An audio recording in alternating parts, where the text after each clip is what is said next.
Thiruvithamkoor Devaswom board മുൻ president PS പ്രശാന്തിനെ ചോദ്യം ചെയ്യാൻ SIT. 2025 പാളികൾ പുറത്തു കൊണ്ടുപോയി സ്വർണം പൂശിയതിലാണ് അന്വേഷണം. ഈ പാളികളുടെ സാമ്പിൾ വീണ്ടും ശേഖരിക്കും. ശബരിമല സ്വർണ്ണ കവർച്ചാ കേസിലെ കുറ്റപത്രം വീണ്ടും വൈകും. വിവരങ്ങളുമായി ബിനോയ് ചേരുന്നുണ്ട്. ബിനോയ്, ഇപ്പോൾ തിരുവിതാംകൂർ ദേവസ്വം ബോർഡ് മുൻ പ്രസിഡന്റ് PS പ്രശാന്തിനെ ചോദ്യം ചെയ്യാൻ ഒരുങ്ങുകയാണ് SIT. സ്വർണം പൂശിയതിലൊക്കെയാണ് ഇപ്പോൾ അന്വേഷണം നടക്കുന്നത്. കൂടുതൽ വിവരങ്ങൾ എങ്ങനെയാണ്? നിലവിൽ ലഭിക്കുന്ന വിവരങ്ങളനുസരിച്ച് കുറ്റപത്രം നൽകുന്നത് വൈകും എന്നുള്ളതാണ്. കാരണം PS പ്രശാന്തുമായി ബന്ധപ്പെട്ട ചോദ്യം ചെയ്യൽ ഇതുവരെയായും നടന്നിട്ടില്ല. ഈ 2025 നവംബർ വരെ ശബരിമല തിരുവിതാംകൂർ ദേവസ്വം ബോർഡിൻ്റെ ചുമതലയുണ്ടായിരുന്ന പ്രസിഡന്റായിരുന്നു PS പ്രശാന്ത്. പക്ഷേ പ്രശാന്താണ് 2025 സെപ്റ്റംബർ മാസത്തിൽ സ്വർണ്ണപ്പാളികൾ ശബരിമലയിൽ നിന്നും പുറത്തു കൊണ്ടുപോയി സ്വർണം പൂശി തിരിച്ച് കൊണ്ടുവന്നത്. ഇതിന് കോടതിയുടെ അനുമതി നേടിയിട്ടില്ല എന്നുള്ളതായിരുന്നു ആദ്യ പരാതി. ആ പരാതിയുടെ അടിസ്ഥാനത്തിലാണ് ഹൈക്കോടതി സംബന്ധിച്ച ഒരു അന്വേഷണം നടത്തുവാൻ തീരുമാനിച്ചതും ആ അന്വേഷണത്തിലാണ് 2019 സമാനമായ തരത്തിൽ സ്വർണ്ണപ്പാളികൾ പുറത്തേക്ക് കൊണ്ടുപോയിരുന്നുവെന്ന് കണ്ടെത്തിയതും അന്ന് നടത്തിയ ചോദ്യം ചെയ്യലിലാണ് മുൻ തിരുവിതാംകൂർ ദേവസ്വം ബോർഡ് പ്രസിഡന്റുമാരും മെമ്പർമാരും ഉൾപ്പെടെയുള്ളവർ റിമാൻഡ് ചെയ്യപ്പെടുകയും ജയിലിൽ അടയ്ക്കപ്പെടുകയും ചെയ്തത്. അതിന് തൊട്ടു പിന്നാലെ ആ ചോദ്യം ചെയ്യലും 2019 ബന്ധപ്പെട്ട സ്വർണ്ണപ്പാളി വിവാദങ്ങളുടെ കേസുകളും അന്വേഷണങ്ങളും ഏകദേശം പൂർത്തിയായി കഴിഞ്ഞിരിക്കുന്നു. ഇനിയുള്ളത് 2025 നടന്ന സംഭവങ്ങളാണ്. 2025 സെപ്റ്റംബർ മാസത്തിൽ, അതായത് ഓണത്തിൻ്റെ ശബരിമല നട തുറന്നതിന് ശേഷം സ്വർണ്ണപ്പാളികൾ ശബരിമല ക്ഷേത്രത്തിൽ നിന്നും പുറത്തേക്ക് കൊണ്ടുപോയി ചെന്നൈയിൽ കൊണ്ടുപോയി സ്വർണം പൂശി എന്നുള്ളതായിരുന്നു ശബരിമലയ്ക്ക് ചുമതലയുള്ള സ്പെഷ്യൽ കമ്മീഷൻ നൽകിയിരുന്ന പരാതി. ആ പരാതിയിൽ ഇതുവരെയായും അന്വേഷണം തുടങ്ങിയിട്ടില്ല. അതിൻ്റെ അന്വേഷണമാണ് ഈ ഉടൻ തന്നെ തുടങ്ങാൻ പോകുന്നത്. അതിൻ്റെ ഭാഗമായിട്ട് ഈ മാസം 14-ാം തീയതി ശബരിമലയിലെത്തുന്ന പ്രത്യേക അന്വേഷണ സംഘം വാതിൽപ്പടികളിൽ നിന്നും സ്വർണത്തിൻ്റെ സാമ്പിളുകൾ ശേഖരിക്കും. ഒപ്പം ശബരിമല ശ്രീകോവിലിനകത്ത് ധർമ്മശാസ്ത്ര വിഗ്രഹത്തിനൊപ്പം ചാർത്തുന്ന പ്രഭാമണ്ഡലത്തിൽ നിന്നും സ്വർണം മോഷണം പോയിട്ടുണ്ടെന്നും ഒരു പരാതി ഉണ്ടായിരുന്നു. അപ്പോൾ ഈ രണ്ട് പരാതികളും പരിശോധിക്കുന്നതിൻ്റെ ഭാഗമായിട്ടാണ് പ്രത്യേക അന്വേഷണ സംഘം 14-ാം തീയതി ശബരിമല സന്നിധാനത്ത് എത്തുന്നത്. ഈ സാമ്പിളുകൾ അവർ ശേഖരിക്കും. അതിനുശേഷമായിരിക്കും PS പ്രശാന്തിനെ ചോദ്യം ചെയ്യുക. കാരണം PS പ്രശാന്തും 2 വർഷത്തോളം ശബരിമല സന്നിധാനത്തും ഒപ്പം തന്നെ തിരുവിതാംകൂർ ദേവസ്വം ബോർഡിൻ്റെയും ചുമതലയുള്ള പ്രസിഡൻ്റായിട്ട് ജോലി നോക്കിയിട്ടുണ്ട്, അല്ലെങ്കിൽ ചുമതല വഹിച്ചിട്ടുണ്ട്. ആ സമയത്തും ഇത്തരത്തിലുള്ള ഒരു തിരിമറി നടന്നിരിക്കുന്നു. അപ്പോൾ അന്ന് എത്ര കണ്ട് സ്വർണം മോഷണം പോയിട്ടുണ്ടെന്ന കാര്യത്തെക്കുറിച്ച് ഒരു കണ്ടെത്തൽ അനിവാര്യമാണ്. എന്നിരുന്നാൽ മാത്രമേ കുറ്റപത്രം പൂർണ്ണമാവുകയുള്ളൂ. അതുകൊണ്ട് തന്നെയാണ് PS പ്രശാന്തിനെ ചോദ്യം ചെയ്യണം എന്നൊരു നിർദ്ദേശം മുന്നോട്ട് വരുന്നത്.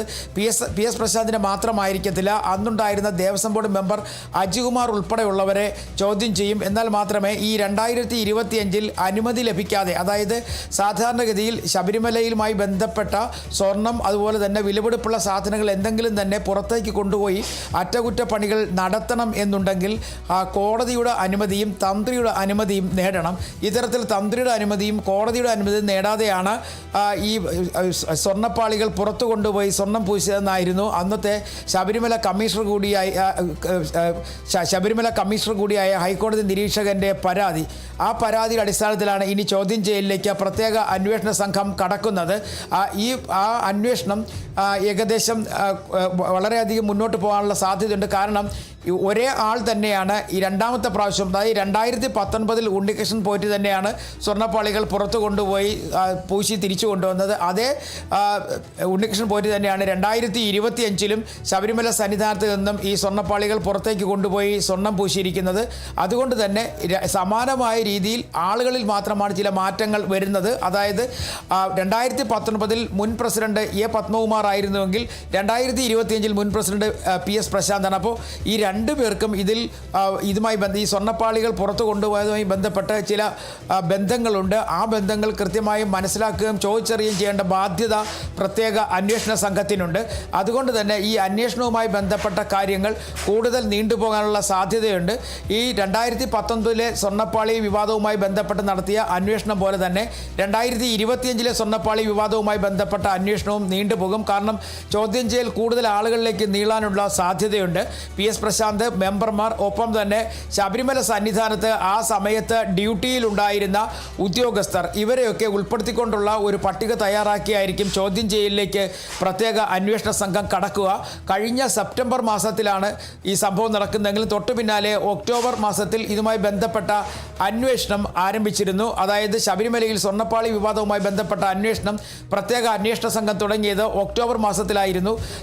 അത് നീണ്ടുപോവുകയും പിന്നീട് ഒക്ടോബർ, നവംബർ, ജനുവരി മാസങ്ങളോടുകൂടി തന്നെ ആ 2019 ആളുകളെ, അതായത് ഈ കേസുമായി ബന്ധപ്പെട്ട് ഉണ്ടായിരുന്ന ആരോപണ വിധേയരെ തന്നെ അറസ്റ്റ് ചെയ്യുകയും റിമാൻഡ് ചെയ്യുകയും ചെയ്തിരുന്നു. പിന്നീട് അവർക്ക് സ്വാഭാവിക ജാമ്യത്തിൻ്റെ അടിസ്ഥാനത്തിൽ അവർക്ക് പുറത്തേക്ക് വരാൻ കഴിഞ്ഞിട്ടുണ്ട്. നിലവിൽ ഈ കേസുമായി ബന്ധപ്പെട്ട് ആരും റിമാൻഡിലോ അല്ലെങ്കിൽ ചോദ്യം ചെയ്യലിനോ വിധേയമാകുന്നില്ല. അതായത് 2019 ബന്ധപ്പെട്ട ചോദ്യം ചെയ്യലുകളെല്ലാം തന്നെ ഏകദേശം പൂർത്തിയായി കഴിഞ്ഞിരിക്കുന്നു. ഇനി 2025 കേസുമായി ബന്ധപ്പെട്ട ഒരു ചോദ്യം ചെയ്യൽ മാത്രമാണ് അവശേഷിക്കുന്നത്. അതിനുള്ള ഒരു നീക്കമാണ് ഇപ്പോൾ പ്രത്യേക അന്വേഷണ സംഘം തുടങ്ങിയിരിക്കുന്നത്. ഇതിൽ പ്രശാന്തിനെ എന്ന് ചോദ്യം ചെയ്യും എന്നുള്ള കാര്യത്തിൽ ഇതുവരെയായും ഒരു വ്യക്തത വന്നിട്ടില്ല. പക്ഷേ ചോദ്യം ചെയ്യും എന്നുള്ള വിവരം മാത്രമാണ് ഇവർ കോടതിയെ അറിയിച്ചിട്ടുള്ളത്. അങ്ങനെയാണെന്നുണ്ടെങ്കിൽ പക്ഷേ വരുന്ന ആഴ്ചകൾക്കുള്ളിൽ തന്നെ ചോദ്യം ചെയ്യലിലേക്ക് കടക്കും. അതിൻ്റെ ഭാഗമായിട്ടാണ് ഈ മാസപൂജയ്ക്കായി നട തുറക്കുന്ന 14-ാം തീയതി തന്നെ പ്രത്യേക അന്വേഷണ സംഘം ശബരിമലയിൽ എത്തിക്കൊണ്ട് സ്വർണ്ണപ്പാളിയിൽ നിന്നുള്ള സാമ്പിളുകൾ ശേഖരിക്കാൻ തീരുമാനിച്ചിരിക്കുന്നത്. ഒപ്പം നേരത്തെ, അതായത് 2019 കേസുമായി ബന്ധപ്പെട്ട സ്വർണ്ണപ്പാളിയിൽ നിന്നുള്ള സാമ്പിളുകൾ ശേഖരിച്ചു ജംഷഡ്പൂരിലെ ലാബിൽ കൊണ്ടുപോയി പരിശോധന നടത്തിയിരുന്നു. ആ പരിശോധനാ ഫലം ഇപ്പോൾ പ്രത്യേക അന്വേഷണ സംഘം ഹൈക്കോടതിക്ക് മുന്നിൽ സമർപ്പിച്ചിട്ടുണ്ട്. അതിൽ നിന്നും സ്വർണം മുറിച്ചു മാറ്റുകയല്ല, പക്ഷേ ലയിപ്പിച്ച് ചേർത്തിരുന്ന അല്ലെങ്കിൽ പൂശിയിരുന്ന സ്വർണം നഷ്ടപ്പെട്ടു എന്നാണ് കണ്ടെത്തൽ. അപ്പോൾ അത്തരത്തിൽ ഉള്ള ഒരു പരിശോധന പക്ഷേ 2025 കാര്യത്തിലും ആകുമോ എന്നുള്ള കാര്യത്തിലേക്ക് അന്തിമ തീരുമാനം എടുക്കേണ്ടത് പ്രത്യേക അന്വേഷണ സംഘമാണ്. അതുകൊണ്ട് തന്നെ ഈ അന്വേഷണവും പക്ഷേ നീണ്ടുപോകാനുള്ള സാധ്യതയുണ്ട്. അങ്ങനെയാണെന്നുണ്ടെങ്കിൽ ഈ 2026 അവസാന മാസങ്ങളിൽ മാത്രമായിരിക്കും പക്ഷേ അന്വേഷണ സംഘത്തിന് കുറ്റപത്രം സമർപ്പിക്കാനുള്ള അവസരം ലഭിക്കുക. ഒറ്റ കുറ്റപത്രമായിരിക്കും.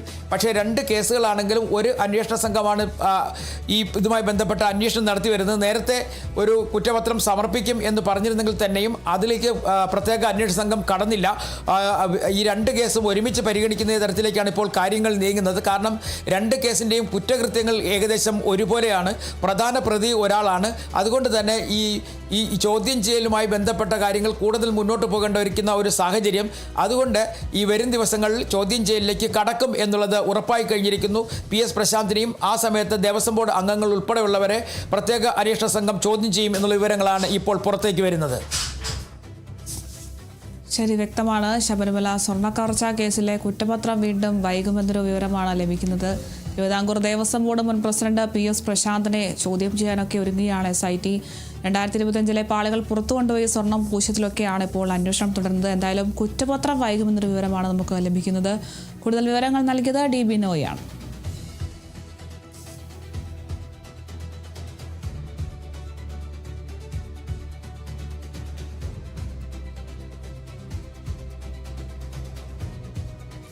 മധ്യപ്രദേശിലെ രാജ്യസഭാ സ്ഥാനാർത്ഥി മീനാക്ഷി നടരാജന്റെ നാമനിർദ്ദേശ പത്രിക തള്ളിയതിനെതിരെ കോൺഗ്രസ് സുപ്രീം കോടതിയിൽ. കേസ് അടിയന്തരമായി പരിഗണിക്കണമെന്ന് അവധിക്കാല ബെഞ്ചിന് മുമ്പാകെ കോൺഗ്രസ് ആവശ്യപ്പെടും.